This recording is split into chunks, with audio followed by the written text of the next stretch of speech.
All right, let's talk about N2ARC v3. This is way more than just another update. We're talking about a full-on fortress upgrade for your AI firewall. It's all about locking down AI agents tight. So let's dive in and see how they've reinforced the walls. You know, this quote right here, it just nails the entire philosophy behind N2ARC. See, it's not about hoping an AI plays by the rules. It's about designing a system where breaking the rules just isn't an option. We're talking about solid steel gates, not flimsy "please don't" signs. Right, but that leads to the big, scary question, doesn't it?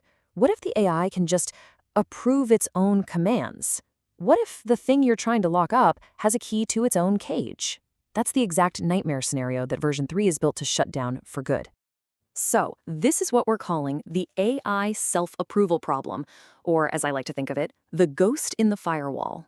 I mean, think about it. The biggest risk is when the AI itself, the very thing you're trying to contain, can somehow meddle with the firewall's decisions. It's the classic fox guarding the henhouse situation, and it's a recipe for disaster. And here's the fundamental problem, right? The AI is sitting right between you and the firewall. It's in the perfect spot to cause trouble. A smart rogue AI could totally exploit that position. It could try to fake an approval, mess with a request, or just sneak past the checks altogether. And that's where version 3 comes in. This release is all about hardening the gates. It is a major security-focused release, and its whole mission is to solve that self-approval problem by completely, and I mean completely, severing any link the AI might have to the approval system. Okay, so what are the key features here? Well, first off, the big one, Arc Approve, gone. Poof, the AI can't use it anymore. We're also going to look at how they've beefed up normalization to stop tricky command obfuscation, blocked network-based attacks with stricter rules, and, get this, enabled the firewall to actually defend itself with something called quad-layer self-protection. All right, let's get into the new approval workflow. This is probably the biggest change you'll notice when you migrate. The whole point is to take the AI completely out of the loop. No ifs, ands, or buts.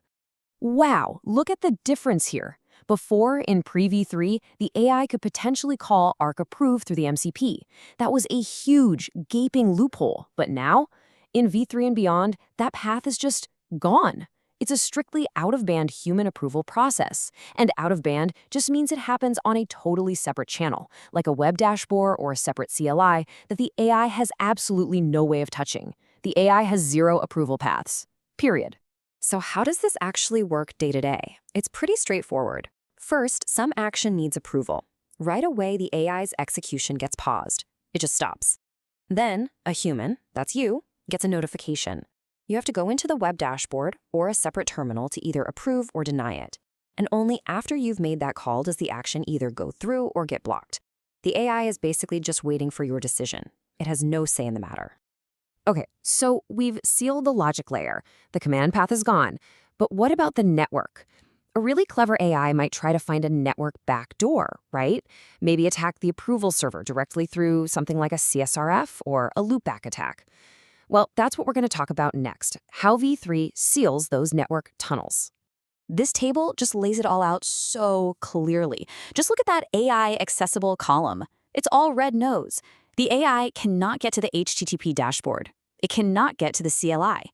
And that old MCP Arc Approve command, well, it's not just blocked, it's been ripped out entirely. There's simply no path. And they've really thought of everything here with this layer 4 self-protection. It's not just blocking one little thing, it blocks everything. The AI can't make direct CLI calls, it can't try to execute the script directly, it can't even use something like curl to hit the localhost API. And they even block all the different loopback address variants like 127.0.0.1 or 0.0.0.0. It's a truly layered defense. This is also super important for blocking a nasty type of attack called cross-site request forgery, or CSRF. So what is that? Basically, it's an attack where the AI could try to trick your own web browser into sending a command it didn't mean to. Imagine it generates some kind of malicious web page or link, and because you're already logged into the dashboard, clicking it could secretly approve something bad. Yikes.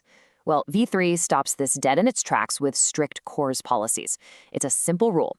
The approval server will only listen to requests coming from the official dashboard and nowhere else. Problem solved. Okay. So we've been deep in the weeds with specific features. Let's pull back for a second and look at the big picture. What are the core principles that make this thing an unbreachable core?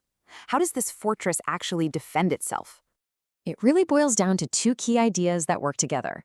First, you've got sandbox isolation. Think of the AI as being in a completely locked room. The only way it can communicate is by sliding messages under the door, that stand in and stout out. It has no way to make its own HTTP requests or poke around the network. Then you have the quad-layer self-protection. This is what makes the walls of that room, well, self-repairing. It means the AI can't tamper with the firewall itself. It can't try to edit the rule files or mess with Arc's core code. The room itself is protected. Now, a smart AI isn't going to just type do evil command. It's going to try to hide it, right? It's going to use obfuscation. Take a look at this thing. It looks like a mess of symbols. A basic firewall just looking for the string rm-rf// would probably let this slide right on by. But this is what the end-to-arc firewall actually sees, rm-rf/r. See, before it even thinks about checking the rules, it normalizes the command. It unwraps all that tricky obfuscation and gets right down to the real intent. The AI's little trick is exposed before it even has a chance to work. And that's the power of this enhanced normalization. It's designed to neutralize all sorts of tricks, shell sub-expressions, weird escape characters, even URL encoding.